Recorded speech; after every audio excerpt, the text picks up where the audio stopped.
So welcome everybody to the second part of this two-part series on how to blow the shofar, a tutorial. We hope all those joining us on Zoom will share their videos and we encourage you to get involved so that we can create a fun and interactive class environment together, similar to what we had last week. Today we'll learn the basic halakhot of the sounds of the shofar, so timing and counting and when one is required to repeat, and among other things. It's my pleasure to introduce to you again Rabbi Moshe Silver. As you may recall from last week's session or your time at Drisha on the Upper West Side, Rabbi Silver is a founding member of the Drisha, Rosh Hashanah, and Yom Kippur Minyanim and has been a Baal Tokea for 45 years. Rabbi Silver and his wife, Lisa Green, likewise a core member of the Drisha Minyan. They made Aliyah in 2018 and they currently live in Yerushalayim. So for the past 2 years, Rabbi Silver has run a Drisha alumni minyan in Yerushalayim. And this year, because of coronavirus, he launched an initiative to send shofar blowers throughout the city, and so that nobody will miss out on this mitzvah. And you may have actually seen the article about his important work in the Jerusalem Post. So Rabbi Silver also teaches at Yeshivat Hashivenu on Har Zion, and he continues to write both fiction and Torah commentary. His forthcoming book, The Weight of Gold, is a unique approach to studying the weekly Torah portions for lessons of personal growth and social justice. So I know I'm not the only one who's looking forward to today's session. So without further ado, Rabbi Silver, please take it away. Thank you. Thank you everybody for joining. I'm assuming that you're all back here this week because you've been practicing very diligently. And I'm gonna ask to kick this off actually by calling on volunteers, or let's say maybe I will dragoon somebody if I don't get a show of hands. One of the most important things about blowing the shofar is, and I said this at the beginning of last week's session, I can honestly say that one of my great strengths is that I don't mind making a fool of myself in public. If you want to blow the shofar, that's like your point of departure. And understand too that as nervous as you are when you get up there to blow the shofar, you're the one in the room who's doing it because everybody else is so nervous that they wouldn't even try.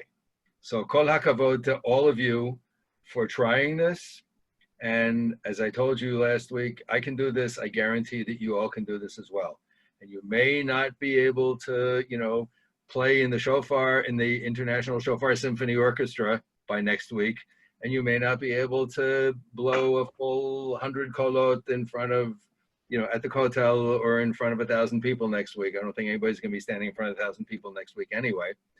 But I encourage every one of you, I'm confident that every one of you can certainly blow a very respectable 30 kolot for yourselves, for friends, for family, for people who are shut in, who won't be able to get out anyway. Every year there are lots and lots of people who don't make it to shul. Obviously this year it's going to be quite a lot of people, but this is a skill that B'ezrat Hashem, God willing, you will be able to take with you for the rest of your lives. You will be able to change somebody's life every year by being the person who's able to show up and blow the shofar for them because they could not get to Minyan, they could not get to Shul and Rosh Hashanah. And, we all know people who, everybody's got a different relationship to religious observance. Some people go to Minyan every day. Some people go to Shul every Shabbos. Some people go once in a while. But almost everybody goes on Rosh Hashanah and Yom Kippur. And even the ones who don't, when they hear the shofar, it touches them. So before we get into talking about, specifics of how it's supposed to sound, what you're supposed to do, et cetera, anybody want to volunteer and show us all how you've improved from practicing for the last week? All right. We have Robert Himber. Unmute yourself, please, sweet. Unmute yourself. I've unmuted myself. Thank you. Sorry, I'll be standing as per your request. Quite all right.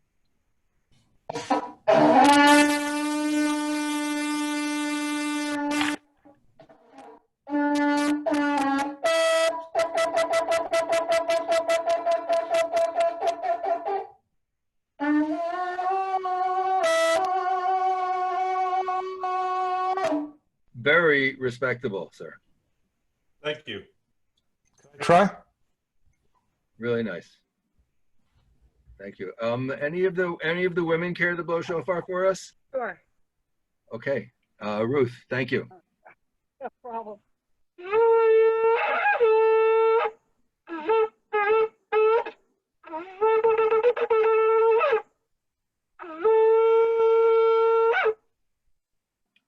Nice. Well, can you hold up the shofar? Can I see what kind of a shofar that is? Uh-huh. This is made by my daughter at one of the Chabad make your own shofar. Nice. Very nice. Got a nice sound, and you've got it. You got it. So just, by the way, seriously, there's another week and a half until Rosh Hashanah. Trust me when I tell you that if you have the time and you have the focus to spend a half an hour to an hour a day doing this between now and Sunday, you will be very surprised at the result that you get. It comes from the dedication. Sorry. My one question is with Trua is to get those very distinct individual notes. Yes. What's the best way? I mean, the way that I do it is you just like make it t-t-t-t-t-t-t with your tongue tip. It should be, as much as possible, it should be even, and each note should be distinct, right?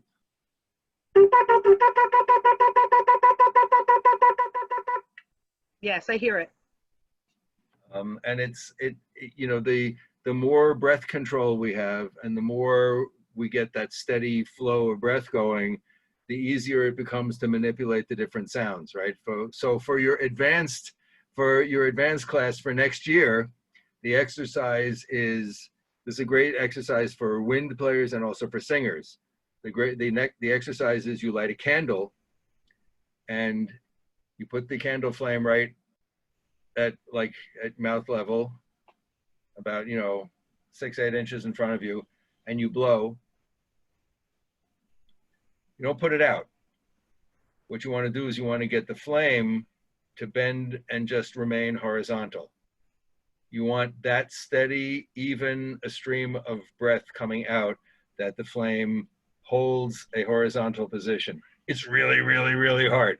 However, it's tremendous at helping to create that sense of getting the airflow going. Because the more we control, the more freely the air flows, and also at the same time, the more we feel that it's under our control, the more the rest of the lip and the tongue technique will be, it'll be a lot easier for us to be in control of that also. I just want to interrupt for a second. Yeah, I'm sorry. Go ahead, Enid. I wanted to ask on the breathing that you told us about last time. Yes.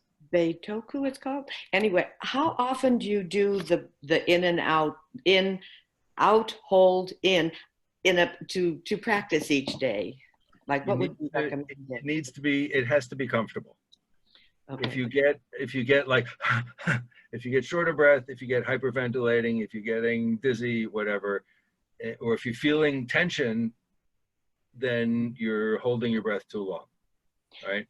It's an easy, so each person will start differently and will progress differently. So for me, it's like I breathe out to a count of 3, out through the nose, and breathe in 3, in through the nose, 2, 3, and then out 1, 2, 3, 4, and hold it 2, 3, 4, 5, 6.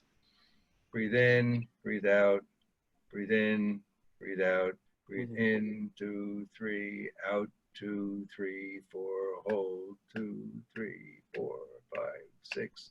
Breathe in, breathe out, breathe in, breathe out. I find that it really helps during a session to get into a rhythm, so that I'm doing the same number of breaths in, out, excuse me, the same number of then regular breathing in between. That's why, for example, as I mentioned last time, I find it really useful to do it like when I'm walking, because the rhythm of my steps is a way to count the rhythm of the breathing. I tell you also that I do the breathing on Shabbat morning during Kriyat Torah. So it's a, no, because it's a great marker. Like I breathe in on one pasuk, and I breathe out on the next pasuk, and I hold it for the next pasuk, and I breathe in. And do you do a session of breathing more than one time a day? You know, I'm not a certified Butiko instructor, and I'm not really, you know, I've read like a book about it, and I looked at a couple of online videos about it, but the person who taught it to me really taught me enough to change my breath volume, my breath control, my vocal range. And so, you know, I would say if you want to know more about it, I would really look to people who are experienced in teaching it. There are online courses. There are, like, you know, a series of videos on YouTube and so on. I'm sure that you can find somebody would be happy to charge you a lot of money to give you private instruction. I just wondered, do you do it like 3 times a day at different times, or it doesn't matter, does it? Or does you can. You can. Okay, thanks. Yeah. I mean, that again, I'm not an expert on this. It worked for me, and it continues to work for me. Baruch Hashem, it's helped me also to help to manage. You know, for many, many years, I would get a serious bronchitis every fall, and it's helped to minimize the effect of that. It's helped to, you know, deal sometimes with allergies and so on. So. Thank you very much. And but I find that it really dramatically increased my breath capacity. My daughter wanted to know also. She's going to try it. Thank you very much. Okay. You know, it's very interesting. We were just listening to, excuse me one second, we were just listening, my wife and I were just listening to an interview with one of the, speaking of breath control, one of the great all-time masters of breath control, whose 90th birthday was yesterday, and he's a gentleman named Sonny Rollins. Some of you may be familiar with his work. Sonny Rollins, for those of you who don't know, is one of the all-time great jazz saxophone players, and absolutely an absolutely amazing musician. I had the bracha and the honor to see him perform live. He was interviewed by Terry Gross on Fresh Air, which is on NPR. You can actually look it up. You can find a replay of it. If you're into Sonny Rollins, it's a really good interview. But he talked at one point about practice, and you know how some professional musicians, when we get to a certain level, and they say, you know what, when you're at a certain level, you don't practice, you just play. And I have to tell you that from my own, you know, I'm not on Sonny Rollins' level, but from my own experience as a musician, both playing musical instruments and singing, and playing the shofar, it's basics, basics, basics. You gotta do the basics over and over and over again. And the basics of blowing the shofar is the breath control, and it's that. And as Sonny Rollins points out too, when you play a wind instrument, your embouchure, the position and the ability to hold the position of your lips, that is the first thing to go. So you don't practice for 2 days in a row. When you come back the third day, all of a sudden you're not sounding the same and it's not feeling the same. So it's really, really, I can't stress enough how important it is to maintain daily practice between now and Rosh Hashanah. And trust me, you will get a decent sound out of your shofar. I think we had another question or comment. You mind if I try, you could critique my blowing? I would love to hear you blow the shofar. Okay. Please. That's what we're all here for. I want everybody to blow all at the same time, but let's start with you. Let's start with Ben.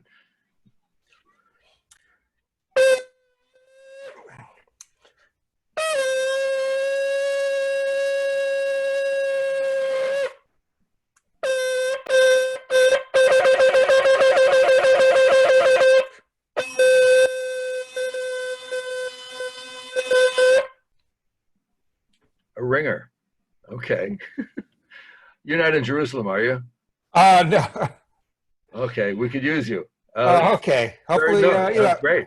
Sounds great. It's even. It's, you know, and it's not, you're not like getting like bubbly static in it. Okay. The notes are clear. Good for you. Okay. Yeah, I took your advice of, you know, the daily practice. It's, you know. Thank you. It worked. Thank you. Okay. Joseph Gottlieb, are you getting ready to blow the shofar? I was trying. I haven't spent enough time practicing this week. I've been too busy, but I'll give it a shot. All right.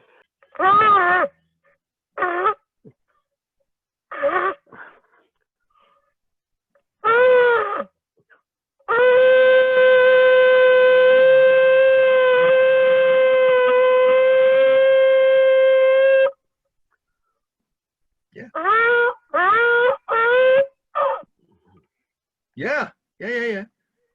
Go ahead. Draw. Just relax first. Take a breath. And then draw. Go ahead.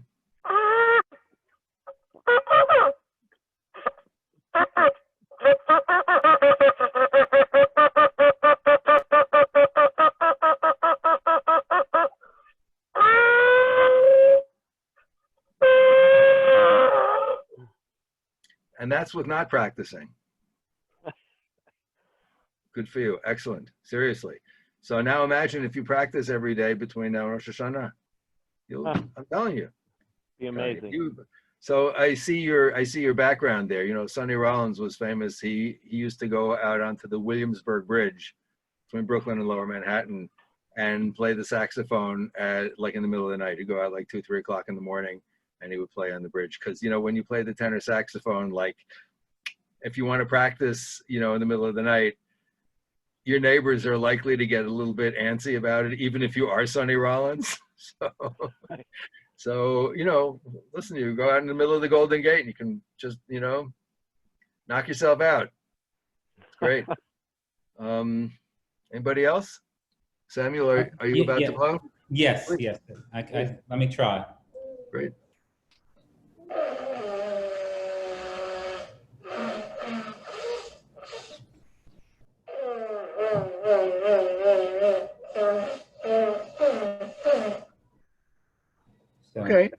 Okay. Yeah, no. Trying. Okay. No, but it's great. First of all, thank you, because like we all, you know, nobody was born a virtuoso. No. And we got to start, and it's, you know, you got a very decent sound out of it. So now the question is, can you repeat that sound and sustain that sound? And, you know, I had a gentleman here in Jerusalem who said, oh, can you give me a lesson? So we went and sat in the park, you know, 10 feet apart from each other. And he took a shofar and he went, and I said, keep going. And after about 10 minutes, he was getting a steady sound out of it. Right.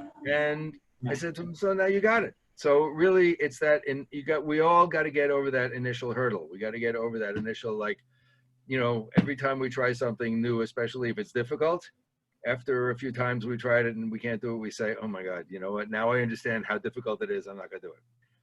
You know, the Gemara says that the reason that we don't blow shofar on Shabbat is because it is a skill. Not just anybody can do it.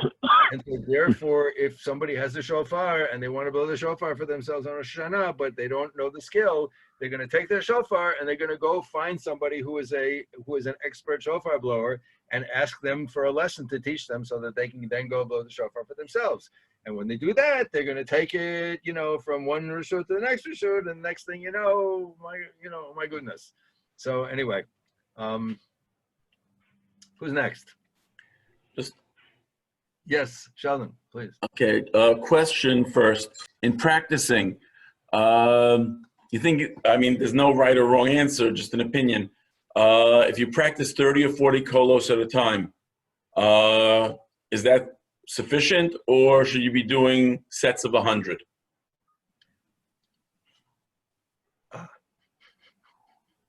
I don't expect people to do what I do in terms of practice. My practice regime, because, you know, Baruch Hashem, for the last 45 years, I've blown shofar for a minyan. And also because I'm very, very nervous that the time's going to come and I'm not going to be able to do it. So my practice regime is I start on the 10th of Av. And I blow 9, 8, 7, so like 200 or more kolot a day, right? So your objective, you know, I don't know exactly each one of you at what level you are in terms of the strength and the solidity of your embouchure, and whether your lips will break down after you've blown for a certain number of times. So I think your objective is to be able to blow those 30 kolot on Rosh Hashanah. And if you're going to do it more than once, you know, you're probably going to do it with a break in between. You're going to go to your, you know, the building you live in, and you're going to blow there outdoors. And then maybe you'll walk someplace else. And so it's going to be a half hour or an hour later that you blow it a second time. Your objective is to get to the point where you're in shape to do those 30 kolot, and not getting to the point where you're going to, it's possible to, like, particularly in those last couple of days, it's possible to like overwork. If you haven't really been working those muscles consistently, it's possible to get to the point where you're going to just, your lips are going to feel shredded, and you're going to be too tired to actually blow when, you know, when it's game time. So I can't tell you, you know, what's the right number to do, but the wrong number to do is to do a number that when it comes to Rosh Hashanah, your lips are all swollen and you can't breathe, you feel like, you know, you have Novocaine in your face or whatever, and then, right? So I hope that's helpful. Right, thank you. I've blown for people who weren't able to make it to shul 30 kolot. This is the first year I'm doing 100 in shul or in a minyan. A private minion, so that scares me a little. Well, but you don't do 100 at once. You do 30. Understood. Then you do 30. You do 30. So right. I will give you all of you a couple of let's call it shofar hygiene tips. One thing is, you know, I mean, I don't know, those of you who might want to be might want to put a surgical mask over the bell of the shofar, as some people have recommended, particularly for those who are davening indoors. There we go. But the shofar, it's I think we mentioned this last time also, it is a wind instrument. And if you've ever played a wind instrument, or like if you go to a symphony orchestra performance, you will see particularly like the French horn players and the trumpet players and the trombone players going like this, because your breath condenses inside the instrument, and so you want to not have. I mean, everybody's you know, oral condition is different, but you want to extent possible, you want to be hydrated, but you don't want to be creating a tremendous amount of saliva. So you don't want to eat a lot of salty food, a lot of sugared food or whatever, particularly in the morning right before you go to blow the shofar. Now there is a minhag that the Baal Tokea is not allowed to eat or drink anything until after they blow in the shofar, and we'll get to talking about that in a minute, but I'm not makpid on that. You know, I really don't want to go to shul without at least having had my cup of coffee. But one thing that I do recommend is that you just rinse, you know, regular, just rinse it out with water. You can run water through it a couple of times and then blow it out on both ends, shake it out. You should try that actually over the next few days and see how, you know, whether you feel that gives you an easier blow, whether it gives it a clearer sound. You know, the people who say, oh, well, you need to like soak it in vinegar, you need to soak it in wine, you need to, you know, so I tried, you know, years ago. I mean, by the way, the shofar comes from an animal, and sometimes when you get a new shofar, it smells like a dead animal. And ain't too much you can do about that except just blow the shofar a lot. But, you know, I have, like in the past, you know, tried to cure a shofar with wine vinegar. And so then I get a shofar that smells like vinegar, which I guess is a shofar that smells like vinegar is better than a shofar that smells like a dead animal. But anyway, you pays your money, you takes your chances. But it's actually important, like we should rinse out our mouths before we blow, because if there's any food, like little tiny food particles that are stuck in your gums or stuck between your teeth or whatever, particularly for those of us who are going to go to shul, come home, have kiddush, maybe have a light lunch, and then go out and blow shofar again for other people, you know, I would suggest like brushing your teeth. And I'm not poskening about whether you're not, you know, brushing your teeth on Yom Tov or whatever. So Sheldon, are you going to blow the shofar for us? If you'd like. I would like.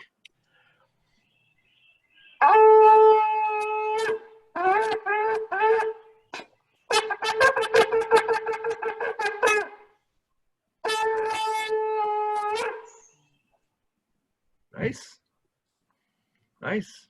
I'll tell you, one in a Shvarim Trua, does it have to be contiguous or can there be a slight break in between? So let's talk about some of the fine points of what it's supposed to sound like. Okay, first of all, remember that the Trua is the Ikar it's the main point of the shofar on Rosh Hashanah, right? Rosh Hashanah is described in the Torah as Yom Trua. And and actually, it never says anything with respect to Rosh Hashanah about you will blow the shofar, you will sound the shofar, you will hear the shofar. The word shofar and Rosh Hashanah do not appear in the same pasuk in the Torah, right? The word shofar is in connection with the end of Yom Kippur, where the shofar is blown at the end of Yom Kippur once in 50 years to signal the Yovel. But since we don't know which year is the Yovel, we blow the shofar every year at the end of Yom Kippur because it might be the right year, okay? And since the shofar that's blown on Yom Kippur has the word Tru'ah associated with it, we have the word Tru'ah with respect to Rosh Hashanah, so it's a Gzeret HaKatuv. It's linked by using a common word, and so we blow the shofar on Rosh Hashanah, which is not to say that it's not biblically ordained, but it's biblically ordained in a you gotta know how to read it sort of thing. Like I might not have figured that out for myself.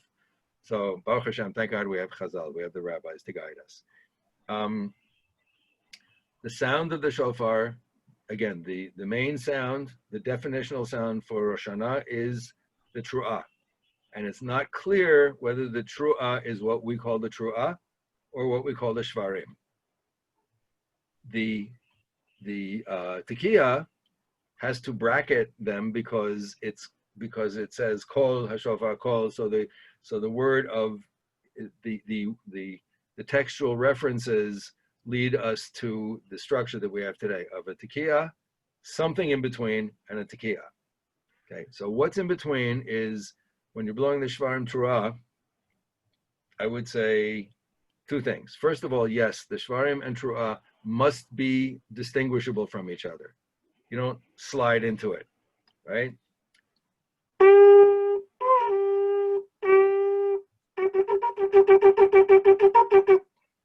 Right, because I've had this myself in the past of, trying to get fancy with the Shvarim and like, and it's not a Shvarim into a Truah, right? The more straightforward we do it, the better it's going to be. More people will understand it. People will know exactly. People want to hear clearly the different kolot. Now there is a practice.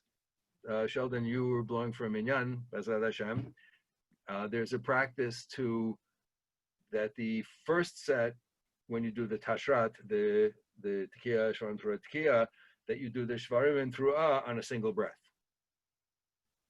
And then at the end, you do a breath in between the shvarim and the truah. So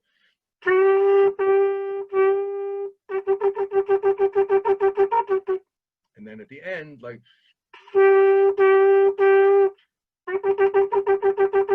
it's a little bit of a longer pause, but because there are certain interpretations that say, well, it's one or the other, and it's not the two of them together. So again, we want to try to. I would say, and I'm not paskening. The rabbi of your minyan should pasken for you on how this is supposed to sound. But I would say the most important thing is that the tekiah have to be as long as or a little bit longer than whatever's in between them, and every note has to be precise. You have to be able to distinguish the shvarim from the truah, and know when the truahs end and when the tekiah begins. Know when the shvarim end and the truah begin. Know when the first tekiah ends and the shvarim begin. And if you do that, the other things about how many breaths you take and how fast you do it, and et cetera. Those are all. I'm not making light of them. Not that they're not important, but the basic requirement is to blow those 30 kolot And that's, everybody who hears that will be Yotze. Anybody else? Question or volunteer to blow the shofar? Dave, yes, hi. Hi. Can you hear me okay? I hear you fine. I can't wait to hear your shofar. Well, I have a question. This is a kudu horn, and I found that it's a lot easier to just keep it in a low register. Yes. And it makes it much easier to hold the breath. So yes, that's a shofar blower's secret that a lot of people don't understand. That when I blow the kudu horn, people say that must be so hard to blow, and I say, yeah, I guess it must be. But yes, if you blow it in the lower register, particularly because it's the shape of the horn enables you to get a very even, round mouthpiece, right? Right. Which is easier on the lips. So yeah, you made a key discovery. Okay, but so that low tone is acceptable. In other words, every sound is kosher. First of all, every sound is kosher. Secondly, there is a very strong shita, a very strong tradition among Balei Tokea, in particular, among shofar blowers, that the lower sound is the quote-unquote authentic.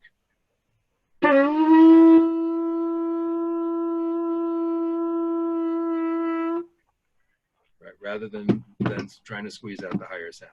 So, yeah, let's hear it. It may take me a couple of seconds here to get it in the right. That's quite all right. Quite all right.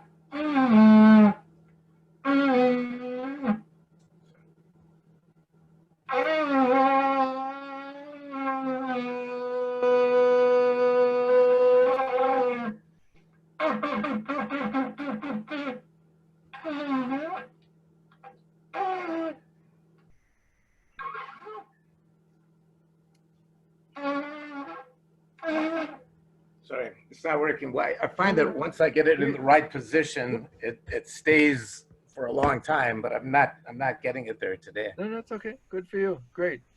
But you know what? If you practice today, tomorrow, practice from now until Rosh Hashanah, you will sound much better, much more consistently. You will be surprised. Now, I would also say, for those of you who are blowing with a makri, with somebody who's calling out the sounds for you, particularly if you're blowing in a minyan, and you're blowing in a minyan where you have not been, if you've not been a regular Baal Tokeh, if you've not, this is your first time out blowing 100 kolot in a minyan, I would have a very serious, very, very explicit conversation in advance of when they're going to require you to repeat. Right? Because you can, when for the years that I blew shofar at Drisha, for example, there would be times when, so Rav David was the makri, he would call the kolot for me. And there would be times when I would finish and he would look at me and he would go, which meant repeat that one. And then there were times when he would go, which meant go back to the beginning of that whole line, right?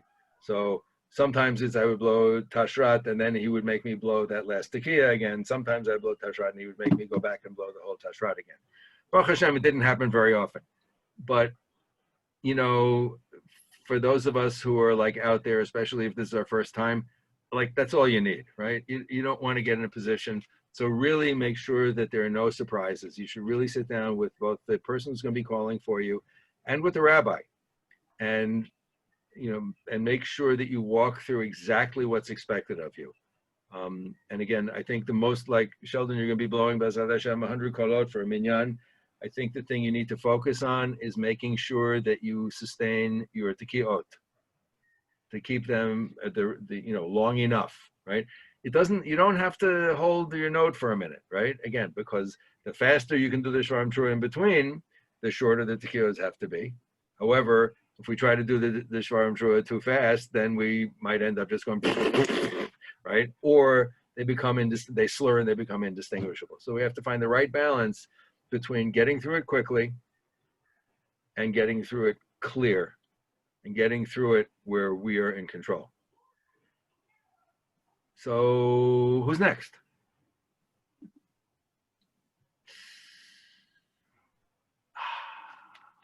Okay, so we have a few women on the screen here. Can we get any women want to either blow the shofar or talk about your relationship, about your feelings about it, and you know how you feel about the experience of hearing shofar at all, and your relationship to blowing or trying to blow the shofar. Yes, Enid. I'll try and blow it, okay? Thank you. I think I have to stand up though, just to be sure. All right, let's see.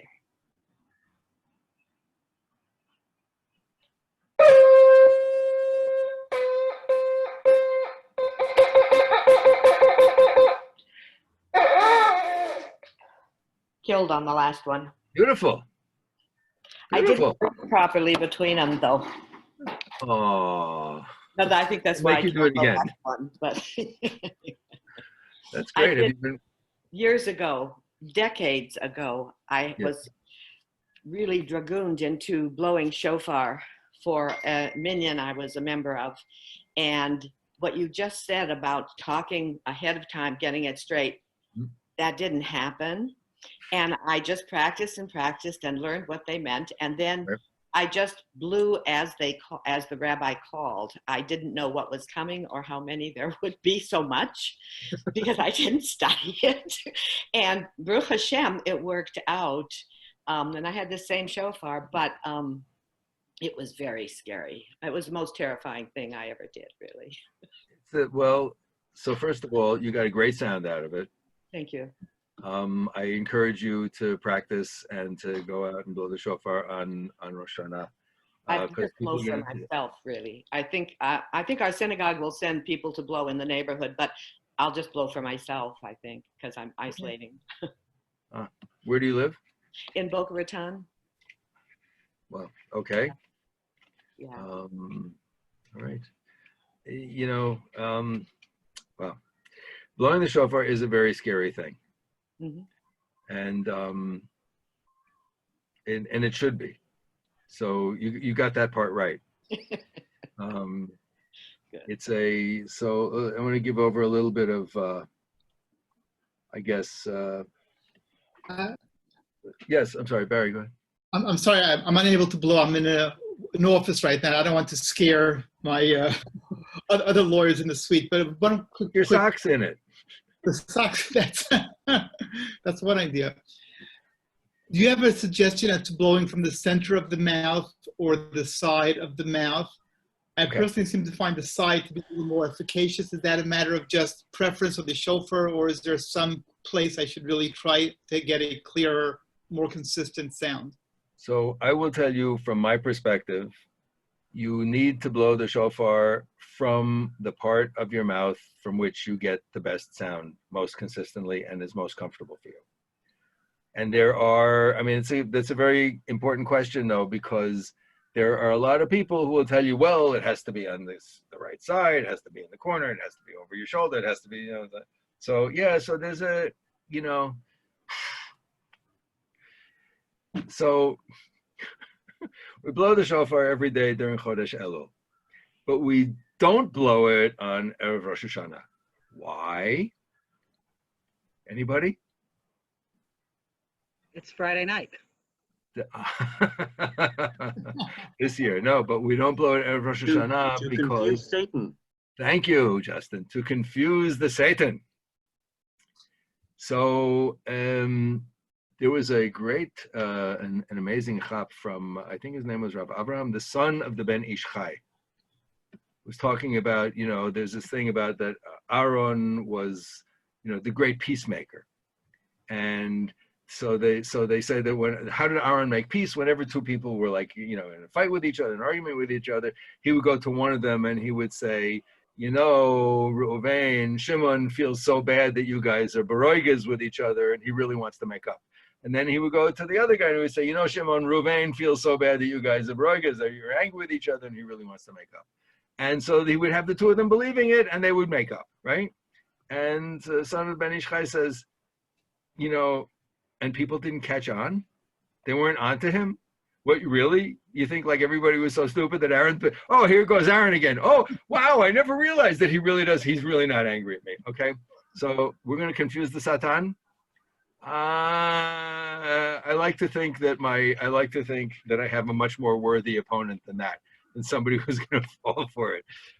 So there is an inyan, there's a thing about blowing out of the right side of the mouth, because the right side, Kabbalistically, is the side of judgment, the left side is the side of mercy, and the Satan stands at your right side, and so you want to blow towards the Satan, and that'll kind of blow him away. I don't know.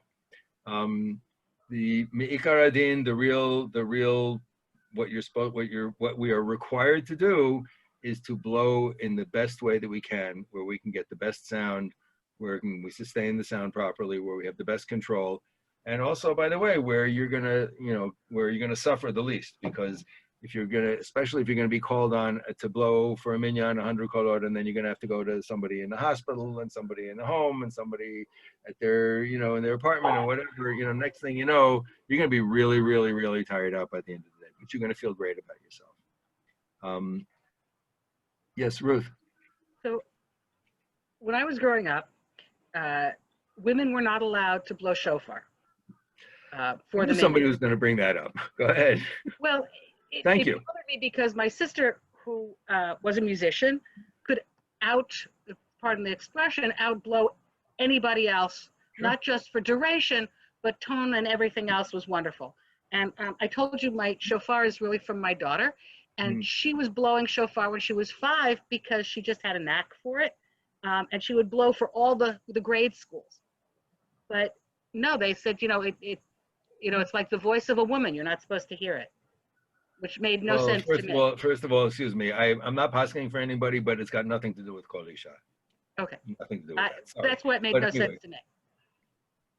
Go ahead. But why, if it is not my voice, it is really the voice of the shofar, why not women? Are we that? So let me try to do this justice in a way that doesn't get us sidetracked into a whole long discussion, which this really deserves a whole long discussion. The Alter Rebbe, the Baal HaTanya, who wrote his own Shulchan Aruch. Are you all familiar with whom I'm talking about? The first Rebbe of Chabad, who was the first of the lineage of the Chabad Lubavitch Rebbe's, right? And in his Shulchan Aruch Harav, I just happen to have the volume right here, okay?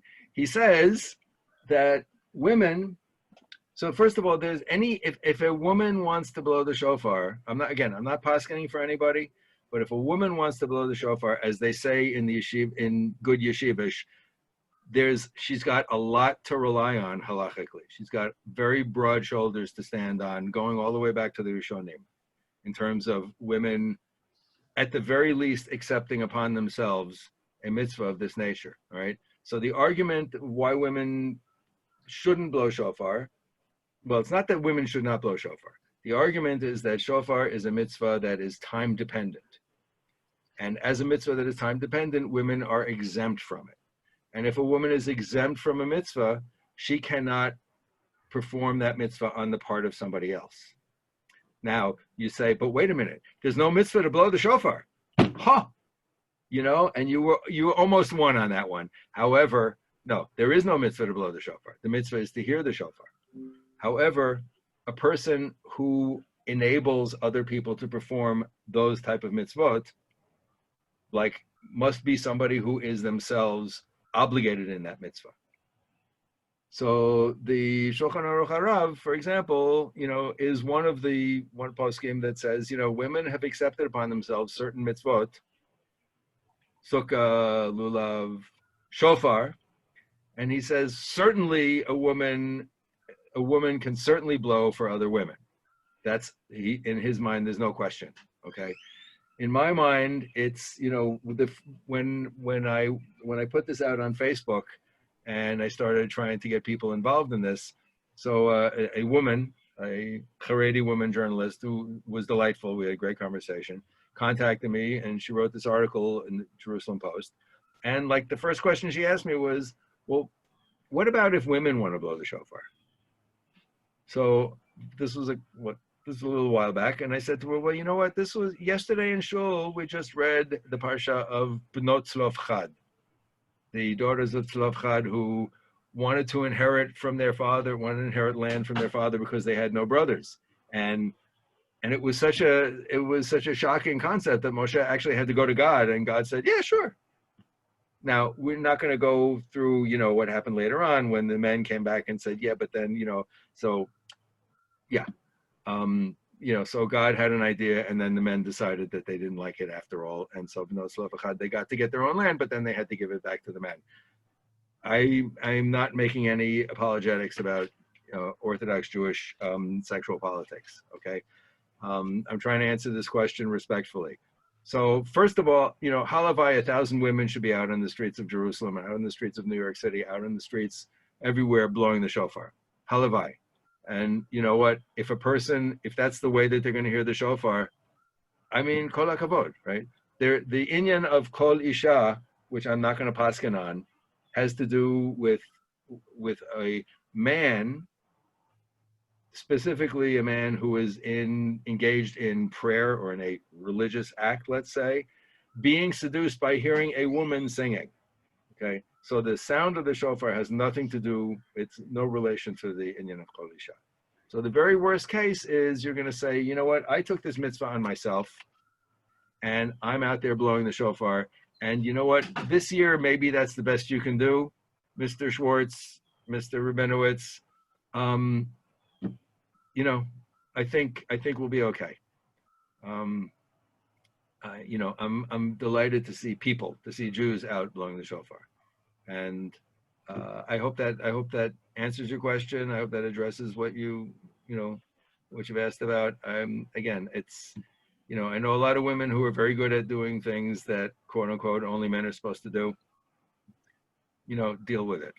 Get over it. It's like, of all the things that we worry about, that like, this is what's going to bring the Jewish people to its knees, that women are out in the streets of Jerusalem blowing the shofar. Gewalt. Okay. So we have 10 minutes left, and I want to say over a little shofar Torah, which to me is incredibly powerful, and I hope you will find it as meaningful as I do when I think about it every year. And then we'll, wrap it up with last questions, comments, and maybe a group shofar blowing. The Baal HaTanya, whom we just quoted, the Alter Rebbe, in Tanya, in his book Tanya, says that that there is a light that comes into the world every year. And the light of the year, it's interesting, if you look at the Amidah, the weekday prayer, that there's a blessing of Mivarech Hashanim, right? That God should bless this year for us, right? And it's a blessing where we ask for sustenance, we ask for health, we ask for good things for ourselves and for everybody. And we might want to ask ourselves, why are we only asking for good stuff for this year? Why don't we just ask for good stuff always, open-ended? And so the Alter Rebbe explains that, he doesn't explain it specifically in context with the Amidah, but it's very connected, that each year has a different light. And he says that the light is what sustains that year, and the light is what we draw on during the course of that year, and the light is what kind of dominates that year. And the light comes in at the beginning of the year, and it goes out at the end of the year, and that's it. So there's a light that comes into the universe, it comes into creation once, and it stays with us throughout the year, and then it's gone. And that's it, and it never returns. So that each year, which is a very, very deep concept that the Rebbe discusses in other contexts, each year is not a restart. Just like each time I put on my tefillin in the morning, I'm not doing the same mitzvah that I did yesterday. I'm doing a whole new mitzvah. Each time that we perform, even if it's, objectively, you might say it's the same mitzvah, but no, because each performance of a mitzvah is a unique opportunity to connect to God. It's a unique opportunity for our soul to express itself. And so similarly, each year has its own unique light, its own unique life force that sustains the year and sustains us within the year. And the Rebbe says that that light fades and goes out of the year when? On Erev Rosh Hashanah. When the Baal Tefillah starts, and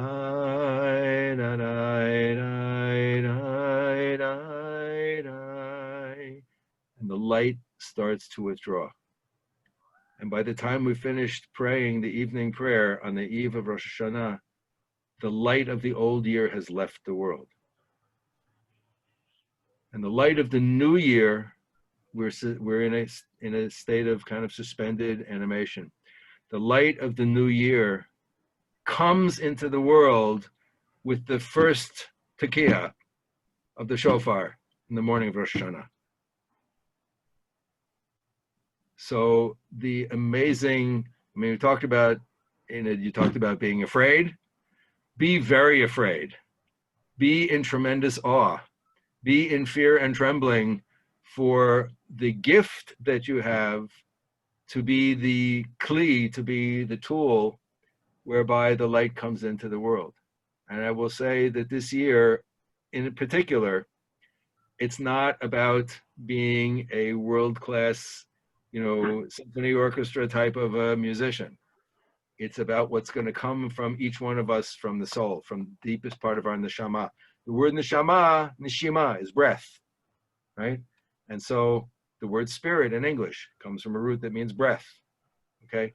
When we put our soul, our breath, our neshama, our spirit out there into the universe responds by giving us the light for the year.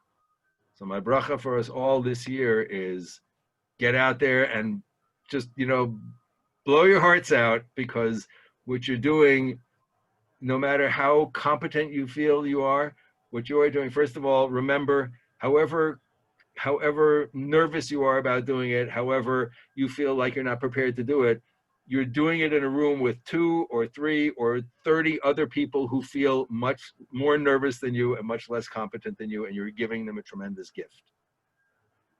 And no matter what comes out, all sounds are kosher. When you blow the shofar, there will be 2 brachot that we make, lishmoa kol shofar, to hear the shofar, and shechianu. And I think every year when I say shechianu, I get tremendously choked up, and I'm getting choked up now just thinking about what it's going to be like, the experience of saying it this year. I can't imagine. Okay, but that God has sustained us, dafka at this time, dafka with what the whole world is going through right now. May God continue to sustain us. And when you finish those brachot, when you say those brachot, and when you sound that first tekiah, the halachic requirement is we must have in mind that we are blowing the shofar to enable anybody, any Jew who hears it, to fulfill the mitzvah of shofar. And it's absolutely critical that we have that intention, we have that kavanah.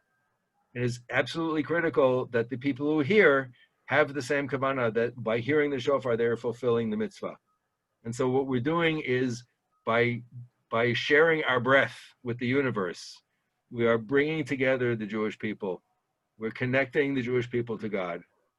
The most fundamental form of prayer is a prayer that has no words, because language by definition is insufficient and incapable of truly communicating what's in the heart. Our blowing the shofar is the way that we offer ourselves to one another, that we offer ourselves individually and as a community, and B'ezras Hashem, God willing, as a whole people, to God. And it's really, we say it's the birthday of the world. Actually, not the birthday of the world, right? It's the 6th day of creation. Rosh Hashanah is the day the Gemara tells us, the day on which Adam and Eve were created.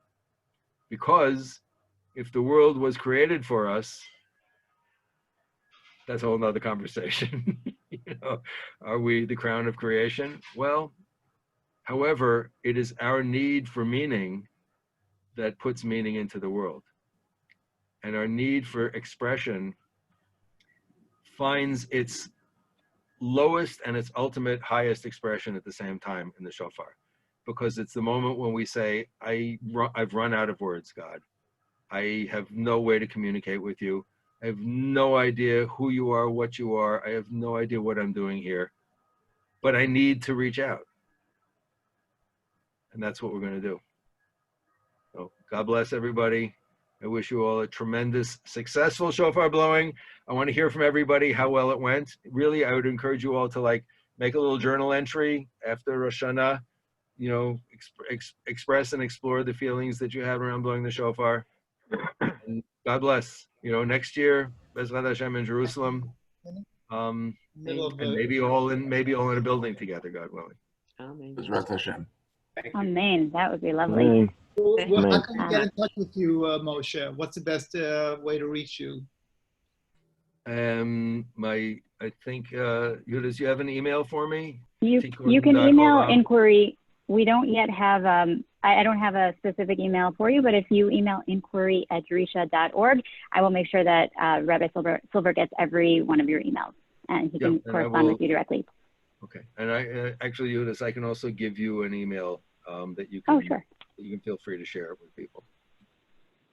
Okay, happily. I can send out an email to everyone who registered for the class with a I'll write follow-up. it down. It's actually easy to remember. It's tikkun.olam, TIKKUN.OLAM @hotmail.com. Wonderful. Thank you so much, Rabbi Silver, and thank you, everyone. Yes. Can you send? You have a question? Can you send the email with the kolot that you showed? I would appreciate it. Sure. I will put the attachment in from the previous class as well when I send an email to those who registered. For those who are watching us on Facebook or on Drisha Live, and if you would like the same information to be sent to you and you haven't yet registered, please just send an email to inquiry@drisha.org. And I will be happy to make sure that you get the information that you're looking for. So just a couple housekeeping things before we end, if that's all right. We're going to. Excuse me. I'm sorry. Just it may be simpler for some people. You can always message me on Facebook, Moshe Silver. There you go. Even better. So we're going to be continuing our Elul programs tomorrow with part 3 of Rabbi Dr. Ariel Evan Mays' Chassidut and the Spiritual Journey class. And part 3 and then in the evening, Thursday evening, Rabbi Dr. Shlomo Zuckier, his class is on the Kapara of Yom Kippur. And save the date 1 week from today, Wednesday, September 16th at 1 p.m. Eastern or 8 p.m. Israel, Dr. Yael Ziegler is going to be presenting at our annual Stanley Rudolph Memorial High Holidays lecture. Her class is titled, Does the Book of Tehillim Tell a Story? So I mentioned this before, but it's worth re-mentioning again. If you haven't yet registered for these classes and others, there's still time. And for more information, go to our website, www.drisha.org, and then /classes. The Zoom, the Facebook Live, and the Drisha Live links are all posted in each class. And in case you missed it and you want to catch up on some of the previous recorded classes, this one included, it will be there. We do post the recordings on our website in our online library. So if you go to our website, drisha.org, in the main toolbar, it says Online Library. Click on Recorded Classes, and you'll be good to go. Thank you again, Rabbi Silver. I'm really happy that I personally had this opportunity to learn with everybody here tonight and get the experience of the shofar blowing.